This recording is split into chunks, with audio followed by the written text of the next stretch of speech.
great artists.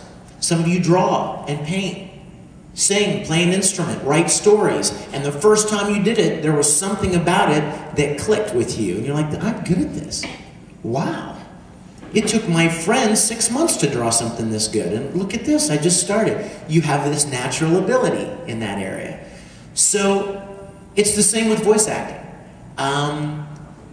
I was told once that for every 100 people that audition, they may find 5 that seem to really have a talent, a natural ability in that area. Now, can you develop it? Of course you can. But some people just have certain gifts in certain areas. We all have them. I mean, God's given us all gifts in different areas. And it may take some people more time than others to find what theirs is, but we all have them. So voice acting is an interesting set of skills. You know, so a lot of people audition, but it's a lot trickier than some people think it is. Plus, you have to learn what your voice sounds like. You know what I mean? I remember a funny story once, you guys. I remember this story where a girl was recording a scene where her character was supposed to be crying. She was really, really genuinely moved by the scene. She's in the booth. She's really crying, okay? She's not pretending. She's really crying. And so they're like, oh, this is awesome. Let's get her while she's really crying. Let's get her to do this. And they recorded it, and they played it back, and it sounded like she was laughing.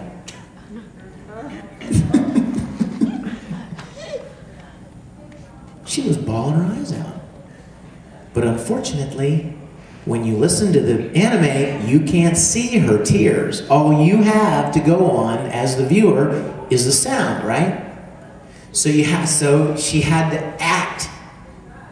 She had to make her voice act like crying, even because the genuine crying didn't sound like she was crying. So little things that you learn along the way that make voice acting just a little different, you know, in the execution of it from regular acting. Question? Yes. That was an excellent answer. I've been kind of looking for something as closure as far as the voice acting franchise. That was really good. Oh, thanks. A couple more things. Those things on your wrist. Those are really fun. I like oh, thank you. bracelets. These are cool things.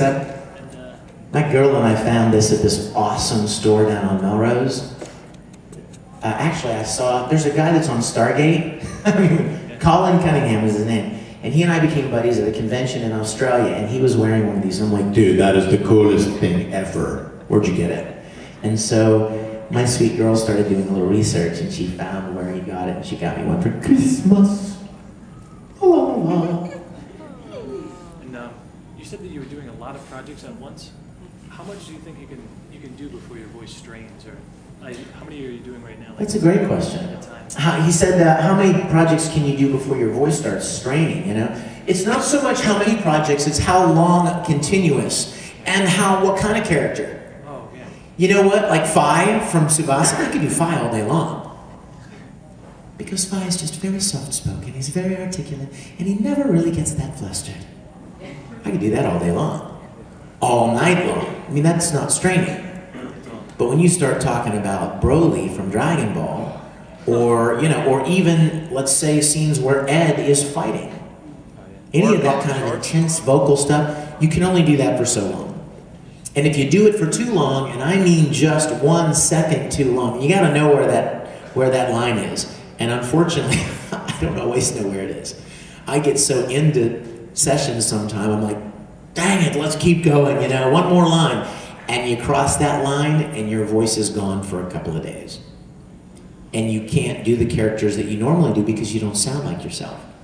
When we were doing Full Metal Alchemist, Ed is part of my higher range, right? Ed doesn't sound like this. Ed sounds like this a little bit more. Well, that's up higher in my voice, right? If I start yelling and fighting and doing that kind of stuff, the first thing that goes is that higher range of my voice. And I was so committed and passionate about Ed sounding as good as he could that whenever I knew I was going to go record Full Metal, I tried not to do things that I knew would trash my voice, because I didn't want to get to Funimation and not be able to do things with Ed that I wanted to do. Especially the tender moments. You know, those tender times when he's talking to Al privately, or those real emotional scenes. He doesn't sound quite so cocky and quite so, you know, mad and angry and obstinate. He's more like a little kid who's kind of scared about what's going on. He's not sure about what's going to happen, and he's worried about this or that. And I wanted those to be so good. And if I had just gotten done doing some major mecha show, fighting, yelling stuff, I wouldn't be able to do those as well. So it's not so much how many shows you're working on at once. It's not even how long you're working on anything at one time. It's the character. What exactly is the character requiring of you vocally? And you know, how long can you do that before you know when to stop? There are some directors that are not actors, and they don't always have a real sensitivity to the fact that this is not a machine. This is an organic piece of equipment here in your throat that's going to give out if you push it too hard. And a lot of directors are like, "That was great, one more time." And you yell and scream, "But okay, do it a little longer, and then and ramp up at the end." Okay, and so you do it like, okay, that was too long. A little shorter, and make it more of an ah than an oh. I mean, you know, and they think that they're just hitting a playback machine or something. You know what I mean? But every time it's just and so sometimes, you know, voice actors have to go, can I have a minute, please? And, you know, step away, get some water, and let your vocal cords relax for a few minutes, and then go back. And when we do Broly now, we'll do like 10 lines, and then we'll take a 15-minute break. Because you have to let them rest a little bit. If you keep pounding on those vocal cords, before long they just shut down, and it feels like a blanket is over your voice, and you just can't do anything. Question? Yes, sir. Is there anything, excuse me, my voice. Yeah, really. Speaking about your instrument there. Yeah. Is there any type of teas or basic waters or things that you do to help your throat recover in moments? Well, water is always a good thing. I mean, water is probably the bottom line best thing. You know, when I record, I drink a lot of water. In fact, I like to drink a lot of warm water. Not cold water and not hot water, but lukewarm, just a little bit warmer, to kind of break up the stuff that builds up at night, and, you know, soften and get it, you know, get it flowing smoothly. And the only problem with that is, you know, every 30 minutes you got to take a bathroom break, you know, because you're drinking so much water. Like, hold on a second, I gotta go to the bathroom again. I drink all the time, and there are people that I know, voice actors, friends of mine, that walk around with a bottle of water all the time. I mean, I try to keep one on the weekends at conventions because there's so much talking here all day, either in autograph lines or panels or whatever. But there are some friends of mine, they've always got one with them, always. I walk into the studio, you'll see them anywhere they are, in their car, they got 15 bottles of water in the back seat, you know? Water's good. There are some teas, you know, the throat coats and some of those things that are helpful.